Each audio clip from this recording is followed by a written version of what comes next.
Hello दोस्तों, स्वागत है आप सभी का मेरे चैनल ड्रीम एसएससी पर। आप सभी को मेरी हाथ जोड़कर राम राम।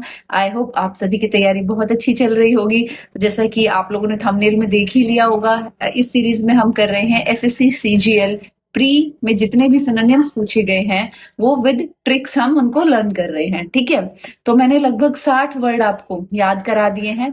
आज हम 61st वर्ड लर्न करेंगे अपना।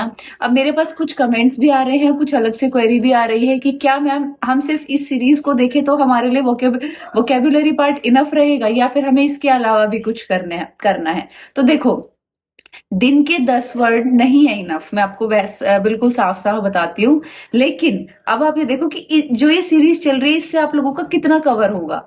जैसे एक ना कोई भी सिलेबस होता है तो उसमें क्या होता है, द मोस्ट इंपॉर्टेंट पार्ट, फिर उसके बाद इंपॉर्टेंट, देन लेस इंपॉर्टेंट। तो इन सीरीज में जो मैं आपको वर्ड्स कराऊंगी they are the most important words. तो जो आपका मोस्ट इंपॉर्टेंट पार्ट है मोटा मोटा वो कवर हो जाएगा। दूसरा, अगर आपसे वोकेबुलरी नहीं बनती है, आपको लर्न करने में इशू आता है, तो शुरुआती दिनों में अगर आप इस सीरीज की हेल्प लोगे तो 10-10-10 वर्ड आपके बनने चालू हो जाएंगे। थोड़े से सिनोनिम्स भी साथ में होते हैं तो वो 10-15 वर्ड होते हैं, 15 वर्ड हो जाते हैं लगभग हमारे एक क्लास में। ठीक है, और विद रिवीजन कर रहे हो तो जो जहां से आप पढ़ रहे हो ना, जहां बुक से जहां पढ़ रहे हो वहां, जैसे मान लो आपने 10 वर्ड याद किए तो 3-4 वर्ड ऐसे होंगे जो हम यहाँ सीरीज में कर रहे हैं, तो आपको ना लर्न करने में बिल्कुल भी इशू नहीं आएगा। दूसरा, आप ट्रिक्स से लर्न कर रहे हो तो जो आपका माइंड है ना वो ऑटोमेटिक ट्रिक्स बनाने लग जाएगा। जब आप याद करोगे ना तो आपके माइंड को प्रैक्टिस हो जाएगी ट्रिक पकड़ने की। आप जैसे ही वर्ड पक उठाओगे सीधा ट्रिक आपके माइंड में अपने आप आ जाएगी, तो आपको याद करने का तरीका आ जाएगा। क्योंकि मेरे को भी स्टार्टिंग में जब मैंने स्टार्ट की थी प्रिपरेशन तो एक चैनल था,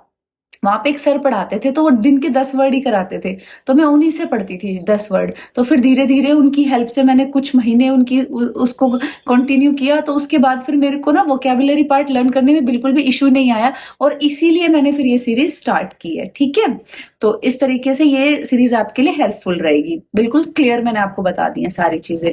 अब चलो कल के वर्ड हम रिवाइज कर लेते हैं एक बार। आज मेरे को आपको मेरी आवाज में दम नहीं लगेगा because I am very tired today, और बहुत लेट भी हो गया है। मैं अभी लगभग 9 साढ़े 9 के आसपास ये वीडियो शूट कर रही हूँ और बिल्कुल भी मतलब हिम्मत नहीं हो रही थी। लेकिन यही है कि इन चीजों से ऊपर आकर ही हम लोग कुछ अच्छा कर सकते हैं, कि जब हमारा पढ़ने का मन नहीं है तो भी हम पढ़ें, या फिर हमारा कुछ अगर हम थक रहे हैं तो भी हम फिर अपनी चीजों को कंटिन्यू रखें। ठीक है, तो हमारा जो 51st वर्ड था वो था परसिवेरेंस, जिसका मतलब था दृढ़ होना। तो परसिवेयर करूंगा मैं इस बात पर दृढ़ हूं।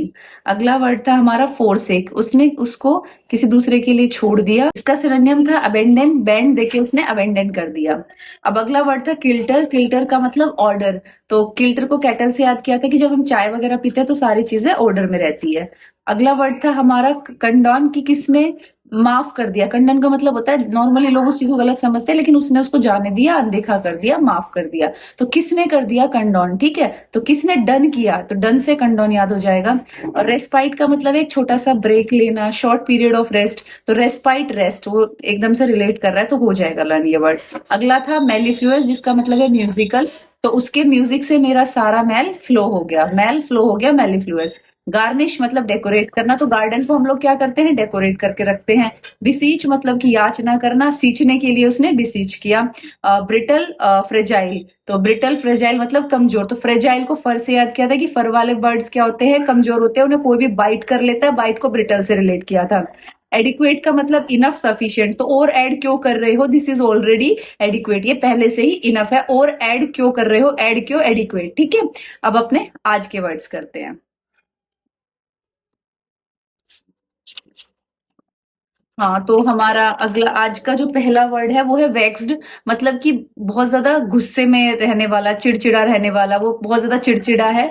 इसका सिनोनिम है अनॉयड। तो देखो, वेक्स जब हम वैक्सिंग कराते हैं तो बहुत दर्द होता है उसमें, लड़कियां तो बिल्कुल ही रिलेट कर लेगी। और ना आपको थोड़ा सा मेरी ट्रिक्स में ऐसा रहेगा कि आप बोलोगे मैडम आप तो ऐसी ट्रिक्स बनाते हो जिससे गर्ल्स रिलेट कर जाए, और भाई मैं भी एक लड़की हूँ तो ट्रिक्स कुछ थोड़ा बहुत तो आपको एडजस्ट करना ही पड़ेगा। लेकिन जैसे नॉर्मली सबको ही पता है कि जब हम ऐसे वैक्स कराते हैं तो बहुत उसमें पेन होता है। ठीक है, तो हम एकदम से इरिटेटेड हो जाते हैं, तो वैक्स आते ही दिमाग में आएगा वैक्स, वैक्स से आएगा चिड़चिड़ापन। ठीक है, अनॉयड, अनॉयड मतलब भी होता है कि गुस्से में है, चिड़चिड़ा है। तो देखो नो वर्ड आ रहा है तो वो हर टाइम ना नो नो ही करता रहता है, ही इज अनॉयड, इसलिए वो हर टाइम नो नो करता रहता है। ठीक है, चिड़चिड़ा है। ऑब्स्टिनेट, स्टबर्न, जिद्दी। ठीक है, तो ऑब्स्टिकल्स है, तो वो क्योंकि वो जिद्दी है। देखो ऑब्स्टिनेट, ऑब्स्टेकल, भाई एक बंदा है जो हमारे लिए ऑब्स्टेकल बना हुआ है, वो ऑब्स्टिनेट है इसलिए वो हमारे लिए ऑब्स्टेकल बना हुआ है, वो हमारे लिए एक मुसीबत है क्योंकि वो बहुत ज्यादा जिद्दी है, ठीक है।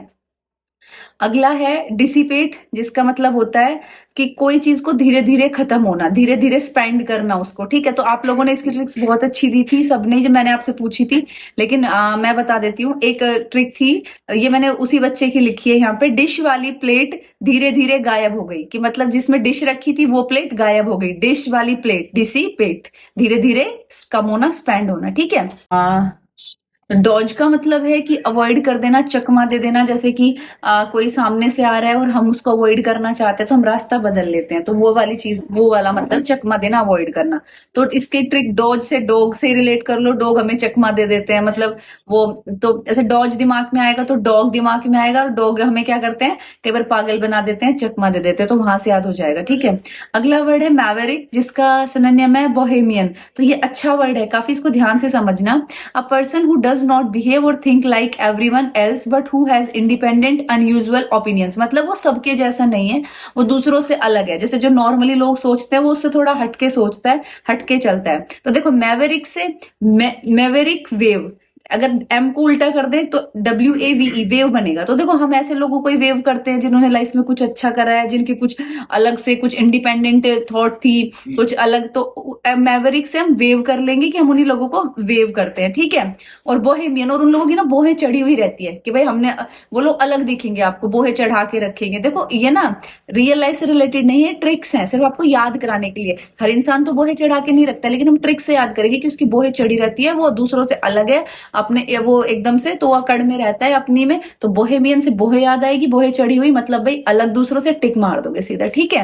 मैवरिक से वेव याद आ जाएगा, और वेव हम किसको करते हैं, जो थोड़े जैसे थोड़े अलग होते हैं, जिन्होंने कुछ अच्छा काम किया होता है, ठीक है। अगला वर्ड है कन्फ्लिक्ट। कन्फ्लिक्ट का मतलब होता है झगड़ा, आर्ग्यूमेंट, कलेश हो गया थोड़ा बहुत ऐसे करके। तो कौन फ्लाई करेगा इस बात पर कलेश हो गया, कॉन्फ्लिक्ट, कौन फ्लाई करेगा इस बात पर झगड़ा हो गया। और क्लैश को कलेश से याद कर लेना, क्लैश कलेश, ठीक है। अगला वर्ड है कैस्केड, जिसका मतलब होता है झरना, वाटरफॉल। तो देखो कैस्केड में का 2 बार आ रहा है, इसको कोको से रिलेट कर लो। कोका कोला होता है ना, वहां से का कोका कोला, ठीक है। थोड़ी थोड़ी साउंड सिमिलर है, का देखते ही कोका कोला आएगा माइंड में, और हम झरने, जैसे भाई झरना बह रहा है, हम आराम से खड़े होकर वहां पे कोका कोला पी रहे हैं, उस तरीके कोको कॉफी पी रहे हैं, ऐसे आप इसको रिलेट कर लो, आ जाएगा आराम से याद। का सामने दिखेगा, का से कोका कोला याद आएगा, कोका कोला से झरना याद आ जाएगा। ये निमोनिक ट्रिक्स है, ये माइंड अपने आप ले जाएगा आपको। एक बार इमेजिन, जैसे मैं जो बोलती हूँ ना, वो इमेजिन कर लिया करो दिमाग में, जिस दिन ये वर्ड सामने आएगा अपने आप पिक्चर सामने चल जाएगी कि ऐसे होगा, ऐसे होगा, ऐसे होगा। ये कैस्केड दिखते ही काका याद आएगा, काका से कोको याद आएगी, कोका कोला से सीधा झरना याद आ जाएगा, ठीक है। अगला वर्ड है इंडिस्पेंसेबल। इसकी ट्रिक शायद मैंने आप लोगों से ही पूछी है, ठीक है। तो ये आप लोगों का ही वर्ड है, आप लोग ही देखो इसको, ट्रिक बनाओ और याद करो। वैसे इसका मतलब होता है असेंशियल, जिन चीजों को हम अवॉइड नहीं कर सकते। अगला वर्ड है हमारा ग्रोटेस्क। ग्रोटेस्क का मतलब होता है अगली, बहुत ज्यादा अगली है मतलब की। तो देखो ग्रोटेस्क को हम ग्रो से याद करते हैं, कि जैसे जैसे हम ग्रो करते जाते हैं वैसे वैसे हम थोड़े कम सुंदर होते जाते हैं, ठीक है। तो इसका मीनिंग हो जाएगा कि वो ग्रो होते जाते हैं तो फिर थोड़े कम सुंदर होते जाते हैं। तो ग्रो से थोड़ा सा अगली दिमाग में जाएगा तो ग्रोटेस्क वर्ड याद आ जाएगा। वैसे ये वर्ड इतना टफ भी नहीं है। अगला वर्ड है इवोक। इवोक मतलब किसी चीज का आह्वान करना, किसी को पुकारना। जैसे हम कोई यज्ञ वगैरह करते हैं तो हम अपने जो भगवान जी होते हैं उनको पुकारते हैं, तो इवोक वो वाला वर्ड है ये, ठीक है। इसका सिनोनिम होता है इंड्यूस करना, मतलब कोई चीज को होने के लिए प्रेरित करना, ठीक है। इंस्पायर टू हैपन, तो वो इवोक से हम याद करेंगे, वॉक के लिए इवोक किया, मतलब उसने मुझे वॉक करने के लिए प्रेरित किया, वॉक के लिए इवोक किया, वहां से ये वर्ड आपका याद हो जाएगा, ठीक है। अभी ना मैंने आज कोई वर्ड ढूंढा नहीं है ट्रिक बनाने के लिए और कोई मीनिंग पूछने के लिए, क्योंकि टाइम नहीं लगा है मेरा, क्योंकि मैं बहुत अच्छे से वर्ड ढूंढ के रखती हूँ कि वो इंपॉर्टेंट होते हैं। तो ऐसे कोई रैंडम वर्ड मैं आपको नहीं देना चाहती हूँ। पढ़ते रहो तब तक, और हाँ वीडियो को लाइक कर देना और चैनल को सब्सक्राइब कर देना अगर अब तक नहीं किया है तो, और शेयर भी कर देना वीडियो, ठीक है।